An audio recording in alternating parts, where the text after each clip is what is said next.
So here we have a match against Hakuo. So as I approach Langrisser rank, it makes sense that I run into these pretty well-known players. Hakuo is a pretty strong player, and his box here just scares the crap out of me. It has so many of the units that I just absolutely hate playing against.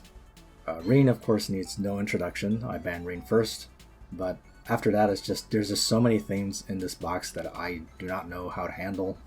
Rainforce and Ariana Grande still give me a hard time. Hiei, in my opinion, is a scarier assassin than Zerida, although I guess it really depends on the situation. Old Landius of course gives you a huge advantage in positioning, and I'm actually even scared of Angelina a lot of the time. Angelina is just a huge dice roll every time you fight her, because she might freeze a bunch of units and that pretty much ends the game. And even if she doesn't, pushing your units around can be very powerful utility, especially against slower players like myself. However, Hakuo here goes for a more traditional strategy. He goes for Landius with Zerida second pick. Zerida of course is still the most straightforward assassin to use, and this week Crystal Dagger already exists, so that just makes Zerida even scarier. But as you'll see soon, in this particular match, Hakuo does not have Crystal Dagger on his Zerida, at least not yet, and that's really going to be the difference between me winning and me losing here. As for the rest of Hakuo's team, he goes for the deadly Rosenseal plus Florentia combo, and he also has SPL1 on his side, and for that reason I bring Lancer Soldiers on both Landius and Leiden. Now in a case like this, bringing Lancer Soldiers on Leiden is actually a huge risk because, as you saw, he does have Zerida available, and Zerida can sometimes kill Leiden. It really comes down to equipment choice, enchants, and a lot of other things. But as I mentioned earlier, Hakuo does not have Crystal Dagger on his Zerida here, and that's going to make a huge difference in how he approaches me, and once I realize that he doesn't have Crystal Dagger, that also changes the way I play as well. Because what you'll notice early on in this match is that I sort of charge Landius forward and keep everyone behind him, because I'm actually really scared of Zerida just coming in and one-shotting any one of my units, including Leiden. As for some of my other soldier choices, you can see I brought Redeemers on Chris. Now, even though this does give me some defense against Zerida, this also means I have essentially no real DPS here. With both my Landius and Leiden on Blood Pact, it means that I cannot really use them to deal any sort of meaningful damage. And of course I have like Cav Landius versus a Lancer Landius here, so that's not really helping matters. And Chris herself is already kind of a mediocre DPS, and if you give her crappy soldiers like Redeemers, she's not really going to do much damage at all. What you'll also notice later in this match is that Redeemers are absolutely awful at actually reducing the amount of damage Chris is taking. Because this is in the third week of Season 6, and Redeemers were not yet fixed at this point, you'll see a bit of that later on in this match. So first we have here Elvin charging in, just taking a lot of my buffs. And you can also see that Hakuo is not at all concerned about me killing Elwyn because, aside from the fact that he has a revive on his side, he can tell that I have basically no damage on my side. Leiden pulls Elwyn in, and even with the Lancer Soldiers versus a Cav plus Cav unit, Elwyn survives the encounter, and he's going to be around to harass me for the rest of the match. So Florentia does her act again on Zerida here. One thing I do think is worth noting is that Resounding Might from Florentia does indeed inflict one debuff. So that's another thing that is very powerful about Florentia, when you consider that Redeemer soldiers are just so easy to disable.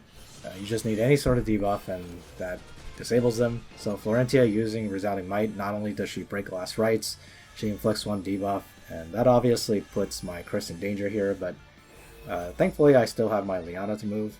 But whatever the case, Zerida comes in and takes out Chris's first life without any problem. That of course puts me in a lot of trouble because all Hakuo needs to do is to sit back and prep Zerida again, come in, take out Chris's second life, and my team will just start to fall apart. Here he makes a bit of a mistake. I mean, it doesn't really matter in the long run, but he attacks into Leiden. I guess he kind of underestimated Leiden's double counter, or he just doesn't care. But that allows me to take away one of his Landius' lives. If nothing else, that makes him play a little bit more conservatively for the rest of the match, so that he doesn't lose his one tank. So while all this is happening, Hakuo is of course scooting over to the middle, and even coming over to my side. He's probably trying to wall me off into the fog here. which is relatively easy to do on this map because the water next to the bridges is actual water tiles. So any of you who play this map very often will know that the water on the sides of the map next to the boats is actual water tiles that give movement penalties to every unit, or rather to infantry units as well as cavalry units. Whereas the water in the middle of the map is actually swamp tiles. Swamp tiles penalize cavalry units the same way water tiles do, but they actually have no effect on infantry units. But anyway, one problem I do run into while I'm trying to move across the water here is that Elwyn will continuously sword soul me and possibly remove my guard skill, which he did for Landius. This is one reason that Layden really shines against mass dispellers like this. Layden's Almighty Guard is the only undispellable guard buff in this game. I guess you can count Albedo's Ring Guard as also a very powerful effect, but Layden's 3-cost skill is the only one that can put up a 2-block guard, and then you can't really remove it in any way, other than just killing him, obviously, which is actually not that hard to do sometimes. Alright, speaking of killing, Zerida missed the kill on my Crys's second attack. So if you look closely, what happened there was that Crys actually avoided the crit from Zerida, and that right there kind of saved the entire match for me. It was pretty much a gamble. There was really nowhere I can hide anymore. I can only hope that Crys's last rites would allow her to survive. And you can see that even though Zerida didn't crit, she still almost died. So even though Crys has access to last rites, she is still insanely frail. The missed crit there is actually not the worst odds on my part. Crys of course was standing inside Landius' passive aura, which is minus 30% crit rate. And there's also the crit stone, which is minus approximately another 20%. So basically it was a coin flip chance of critting there. For those of you who don't know, crit rate in this game actually caps at 100%. You actually can't overflow crit in this game. You can't have like 150% crit rate or something like that. The game just caps you to 100% crit rate, so any sort of crit reduction you get after that is taken out of 100%. So if you ever play Assassins, letting Landius through is always going to be a risk for you.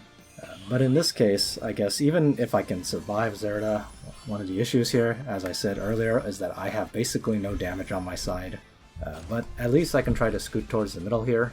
And if you'll notice, I'm actually slightly ahead in damage compared to Hakuo, and that's probably purely because of Layden's countering, so Layden OP. But no matter what I do, the absolute scariest thing I need to deal with is still Zerida. So here I act again Layden so that his 3-cost skill will be up again, and I can do what Layden's great at, which is standing around talking about how he wants to have a righteous duel, but then he just pulls over a little girl and then smashes her with his hammer. The nice thing here is that Hakuo kept his Zerida near me, probably because he wanted to wall me out, but that also means he couldn't get hide and seek back up on Zerida, which means she only has 3 move, which means of course that Layden's movement aura locks her in completely. So with Zerida down, this kind of becomes a more straightforward stalling match, and we both have to head for the middle. So Layden's definitely doing a lot of the work here.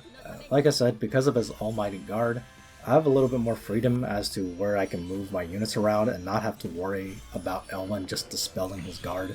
I'm guessing at this point Hakuo notices that he's behind in damage, which is why he's probably getting a little bit too eager to run around and attack me with Elwyn, because this kind of gives me an opening to just run into the center squares.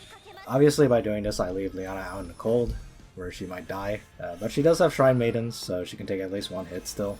And the time pressure should be enough so that Hakuo's probably not going to waste his time attacking my Liana. And here you get to see how bad Crys is at taking hits. I mean, she has the last rites up and she has Redeemers, which even though Redeemers are broken at this point, they still have pretty nice defense and magic defense. So just taking massive counter damage from Landius here and doing really disappointing damage in return. I mean, I did run into both a Blood Shield and a Thorns there, but still, that's pretty crazy. He actually did more damage to me on the counter than Crys did attacking. But at least I do have TRS here, so that might make things a little bit better. So at this point, we're both sort of solidifying our positions in the middle. We each take 3 spots, and at this point it's obviously doubtful anybody's going to be clearing out the other person's team. So it's really down to who does the most damage here. My Crys continues to attack, and even with attack blessing, she's really not making a terribly impressive showing here. But one big advantage I have at the tail end here is that I have 5 units left and he has 4. I also once again have Act Again up from Liana, and his Landius guard is actually about to drop, so I actually have a opportunity here. As long as I order my movements correctly here, I will have a chance to attack Florentia, which might not actually kill her because, like I said, Chris isn't really doing that much damage here, but it gives me another chance to get ahead in damage. Hakuo probably recognized that that's what was about to happen, so he does a last ditch attack with Elwyn to see how much damage he can do probably. When he realizes he probably doesn't have much in the way of just damaging me for the rest of the match, he just ends it. Another thing worth noting is that if another couple turns pass by, Layden's guard would be up again. So when that happens, I could actually just pull someone like Rosenseal or Landius over into the fog. So there's just a kind of a boring stall match, and probably a match variation you won't see as much of in the future because, like I said, Crystal Dagger exists now, and I just lucked out this time. Hakuo didn't have one.